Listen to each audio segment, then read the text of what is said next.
Ako po si Aching Vivian and today, papunta po kami sa bahay nila Kuya Bong. But before anything else, I'd like to introduce to you Vicky Viduya. Hello. Siya po ang aking camera person behind the scenes. Siya ang mga nagkukuha ng mga videos ng lahat ng pagluluto ko. And thank you for that. Anyway, gaya ng sabi ko, papunta po kami kina Kuya Bong at ako po yung magluluto ng fresh strawberry pie. Nakikita niyo naman ang mga strawberries na dadaling ko. Ang lalaki. So, siya naman po yung magluluto din ng barbecue. Anyway, we are here to honor. That's why it's Memorial Day. We would like to honor all the heroes, their ultimate sacrifices. And we'd like to honor our own father, Jorge E. Viduya, our uncles, Sabino Viduya, and of course, Rafael Resus Jr. So, lahat po ng mga ating US, yan, mga US heroes, we honor you today. Yes. And may you all have a safe and mapayapang Memorial Weekend. Oh, by the way, I'd like to call someone special who wants to greet a very special person in her heart. Let me call my granddaughter, Bailey. Bailey, who would you like to honor today? Robert de Santos. And who is he? My grandfather. Oh, so what will you say to Grandpa? I love you. I love you. I love you, Grandpa. I love you, Grandpa. Okay. Sige po, at kami mag-prepare na at pupunta na po kami kay Kuya Bong. Thank you. Thank you. Ako, eto na naman kami dalawa. Salamat. Alam nyo, ang dami nagre-request na kami mag-collab uli. Binilang ko. Dalawa man. Hindi naman. Pero sa totoo Madami. lang, kami masaya. So, simulan na natin. Ako ho, dahil nga Memorial Day dito sa amin, natuka ako na magluto ng American barbecue pork ribs. Eto, Diyos ko po, napakadami nito. Ay, nako. At si Bibi naman, medyo American dessert ang kanya. Nakikita nyo, may mga strawberries na dinala. Sa magaling ito? Safeway. Kala ko, pinik niya. Kasi dito, alam niyo naman sa amin, maraming fruit picking na ngayon. So anyway, ano at marami kayo naman dalang instrumento. Oo, Bong. Gagawa po ako ngayon ng... Dito ako nga, baka ako'y paborito ng mga anak ko, ang fresh strawberry pie. Teka, eto, panahon po ngayon ng strawberries dito sa California. Kaya naisipan ko, gumawa naman ng kakaiba. So, gagawa tayo ng... Sa tingin ko, hindi mo magagamit lahat ng strawberries. Hindi. Iwanan mo na. Sinadya akong damihan. Iwanan mo na sa bahay, ha, pag alis nyo. Oh, so anong gagawin natin ngayon? First, gagawa tayo ng dough ng ating pong strawberry pie. Ito po ang ingredients ko, no? Teka muna, kaya strawberry pie, kaya may dala ka ng hulmahan. Mukhang meron ako hinahala dito mo huhulmahin yan. Yes, okay. Of course. Ano ko na muna. Sige, ako napapaano lang. Go ahead. Sorry. Hindi. Ang kailangan po natin ay 2.5 cups po ng all-purpose flour. Half teaspoon salt. Half teaspoon sugar. Hindi po pwedeng sugar. Sugar. At saka po butter. Kailangan ko 2 sticks or half a pound of butter. But, kailangan po malamig ito. Kasi ito po ang nagbibigay ng flakiness sa ating crust. Pag ating hinulma. That's the purpose of that. And 7 tablespoons of ice cold water. Yan po. So, critical yan. Kailangan ice cold, ha? Kailangan. Itong nakikita niyo flour na ito is for dusting pagka niroll ko na yung dough. And then, yung filling po natin is the fresh strawberry.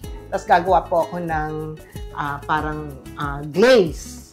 So, etong cake na to, hindi to binibake. Yung crust lang. Yung crust lang for 13 minutes. Ibang klase ito, ha? Yes. Pag gusto ko makita to, ha?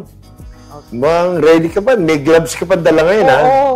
Okay, Kasi sige. ako yung doon na napupunta sa... Alam mo, kayo na pa ako nakabahan dito. Ito ba para sa bato? Ito yung pang-roll ko. Okay. Okay, so ito po yung flour, no? Lalagay natin ang ating salt Okay. at ang ating sugar. Sugar. Ngayon po, haluin lang natin hanggang sa... Kaya pala nag-gloves to. Ayoko nang gumamit ng ano. Ngayon po, ilalagay natin yung ating butter. Alam mo, Cheng, ito sa lahat ng ginagawa mo, kung ito lang kaya kong gawin eh. Kung napakasimple nito eh. Very. Tsaka napakadali po. It's not complicated. Alam mo, naamoy ko yung strawberries. Ang bango. Alam niyo, ang bango ng strawberries. Nangangamoy. So, by the way, ito, inano mo na pala, tinanggal mo na. Trinim ko na siya. Tinrim na ho pala ito. Yes. Nahawakan ko na ito. Hindi ito pwede ibalik. Kailangan ito kainin na. Hindi, babalik ko. Malinis mo na aking kamay. Para ko saan ang kainin eh. So, i-smash lang natin yung butter.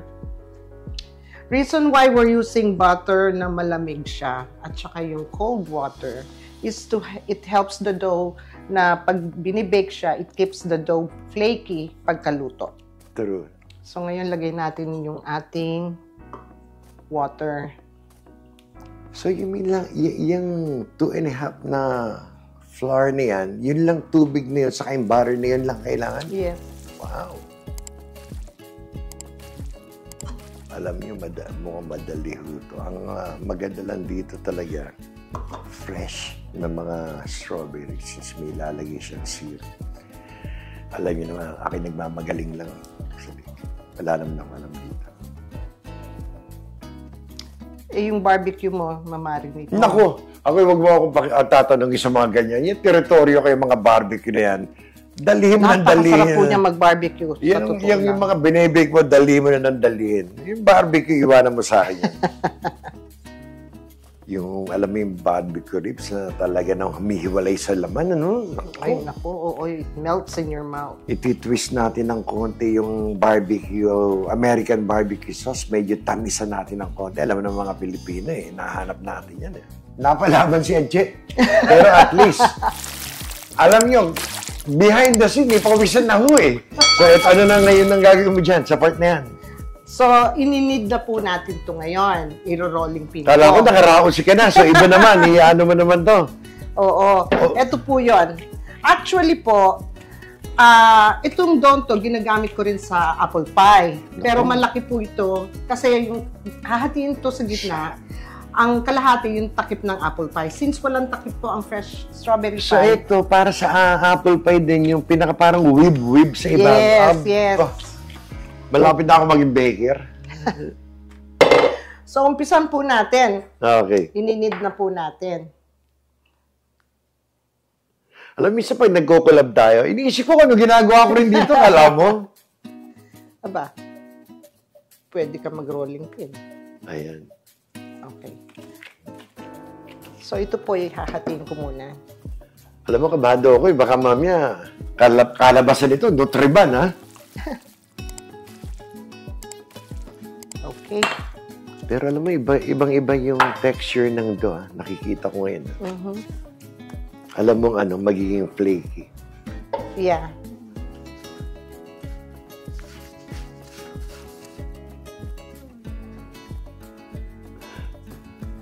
Tataba na po ang aming mga crew. Wala naman kami ginagawang kakaiba.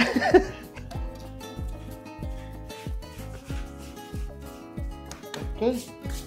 Pisahan natin. Okay, so eto na. Ang pagsimula ng mga raw.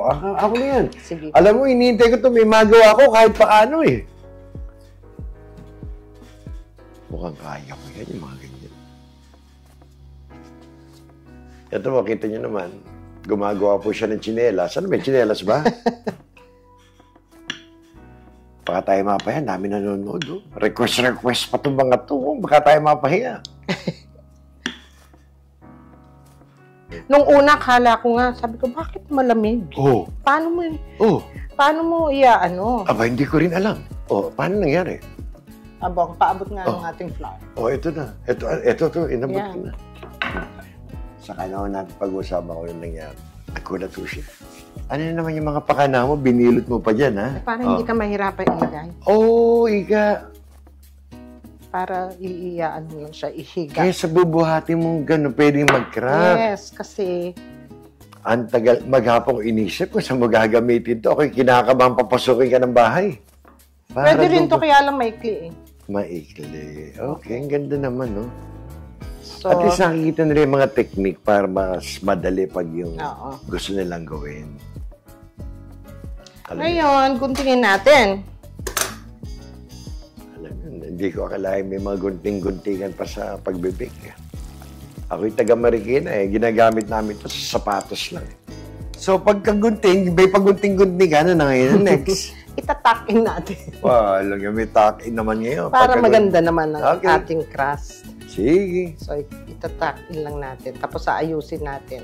Oh, Ang kagandahan nitong pan na nabili ko, may disenyo na. So, hindi ko na kailangan i-design Ayun, pa. pinipress-press mo na lang. Oo. Kukorte na siya. Yes. Bibake po natin to sa 450 degrees for 8 minutes na nakatakip ang foil. Yung bilis After din, 8 minutes, tanggalin yung foil, another 5 minutes, and then it's done. At isi-set na natin ang ating mga strawberry. Palalamigin lang muna, syempre. Natapos din po ang tiklop-tiklupan. Pero ang ganda, Aching.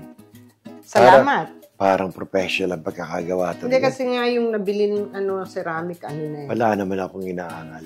Pinupuri ko pa nga eh. So ano na ngayon ang susunod natin gawin? Ibibake po natin.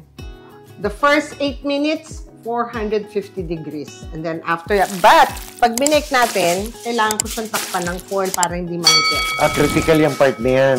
Kung hindi mangingitim yung ating ano. Yes. Eh, ba't ano itong pinahawak mo sa akin? Abay, timer ka. Timer ho pala. Ito, 8 minutes. So ngayon, ipapasok natin dito sa oven. Yes. Ito ho kami, hindi ho kami umaalis, ha? O, ayan na. So, 8 minutes. Anong temperatura nito? 450 degrees. Naku, lakas ito, 450. So, ito na. Saan ba inoon to? Dito? Yeah. Ito na po, babalik kami in 8 minutes. While we're baking, Ache, ano naman itong iyong pakulo na naman? While we're baking yung gagawin po natin ngayon yung glaze ng fresh strawberry pie. So, may 1 cup dito na tubig, Okay. 3/4 cup of sugar, Okay. 2 tablespoon of cornstarch. Madali rin to. Mukhang kaya ko to. Medium. Medium. May request, medium. Medium fire. So, lulutuin lang po natin. Once it boils, papatay natin, ihuhulog natin yung strawberry jello. Aba. Yun lang yun. Tapos palalamigin natin. Aba. At yung ilang minuto pa yan, baka mamaya masunog yung ating yung Hindi. ating crust. Konti lang to, madali lang to. Madali lang to. Yes. Akong kinakabahan baka masunog yung aming nasa oven Sige, haluin. No, sige, haluin ko to. Nako, nagkaroon ako ng papel. Ayun, nako. Okay, patay mo na. Oo, ito na, ayun na. Nangangatog. Nako, lumalapot, Aching. O sige. Ano ba ito? Haluin ka na nga. Yes. Akong kinakabahan dito eh. Okay, sige. Yan. O, ito na. Nako. Alam mo, amoy strawberry siya, ha? Mhm. Sabi, namulan na agad, oh. Saka, amoy na amoy niyo. Amoy strawberry. Mabango talaga. Oh, abang. Ganun kasimple lang itong That's glaze it, na. yeah. And then That's we'll it. let it, cool down. Alam mo, magandang project to sa mga mother and daughter, ha? Pag yung, Yes. bonding nila. Ang ganda to, 30 seconds. 30 Tatanggalin ko yung, after 8 minutes, tatanggalin ko lang yung cover. Yung foil. Yung foil. And then, Another 5. Another 5 and it's done. Okay. So, Tapos, pwede na natin ilagay ang ating mga strawberry. okay. So, nung tinanggal natin yung foil, Mm. nakilang minutes din. 9. Hindi po 5, 9 minutes dahil yung aking oven daw ay medyo kakaiba sa kanyang oven. Ang importante pala, maging ganyang kulay siya. Yes. And may nalimutan po akong sabihin sa inyo, kaya makikita nyo medyo nag-shrink kasi nakalimutan kong tusukin. Importante pala. Importante, bago nyo i-bake, i-fork nyo lang. Okay, times. para maging blend. Nahabol ko pero too late the hero. Okay. So, paano ba ito? Ito, ilalagay pa natin. Oo. Okay. Napalamig na po namin to, so aayusin ko po lahat ng mga strawberries. Yung pala akong isang importante, pagka-bake, pinalamig namin mga 15 minutes. Yes. Baka naman maluto yung ating maging jam, strawberry jam. Mhm. So, ayusin lang natin lahat po ng ating mga strawberry. So, ganyan, Kita niyo i-arrange po, mo na ang lalaki maganda. ng mga strawberries dito. I know, nakikita ko nga, oh. So, ito yung palad ko, ganito kalaking strawberry. Kahit paanong ayos lang, basta mainit. Kasi may ibubuhos tayo mamaya dyan. Yes, yung gelatin na, yung glaze niya. Alam mo, tulad na sinabi ko kanina, ang gandang ano to, pag nag-bonding yung mother and daughter, ang gandang simpleng lang. Mhm. Fresh strawberry cake, pie, Pie. Pie. Hindi pa ako tulog. Kanina pa yan. Sinabi niyo. Oo. Pansin ko, hindi na ako tumama dito eh. So, kahit Lagyan na, nyo as much as you want. pwede, no? Mm-mm. Ayan, ang ganda na agad. Huwag na natin lagyan pa ng ano yan, ng mga syrup-syrup yan, ha? So, yan, nakaset na po. Ilalagay ko na yung glaze. Diyan ka lang. Okay, dito Entertain ako. them. Oo. Hindi ko lang, gusto ko ito pasayawin, o... Ayan na. Ayan. Pero ang ganda, no? Oh, eto na. So, lalagay lang po natin ang ating glaze. Ganun kasimple lang, ha? Yes. So, somehow, magdidikit-dikit sila, ha? Yes.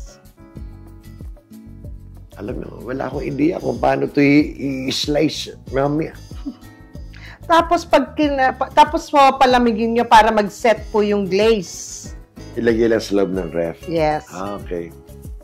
Alam mo, gusto kong gumawa nito, wala akong ref. Ibig sabihin, para makagawa ko nito, bibili muna ako ng ref. Oo naman. Nilalabang ko saan. Ang ganda naman na itsura. Yan, ang ating finished product.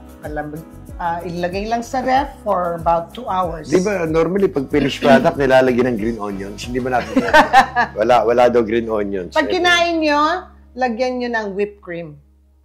Mapali. Aliga. Ito na po. Ang ating, ano ang tawag ulit dito? Fresh strawberry Fresh strawberry pie. Ay na po. At isusunod na ipapakita sa inyo ang aming barbecue ribs. Ito. Yeah. Itong part 2 ng ating Nako, Diyos ko po, kabigat. Parang isang na itong buhat ko. So, ayun. Maraming salamat at kami babalik po. Thank you po.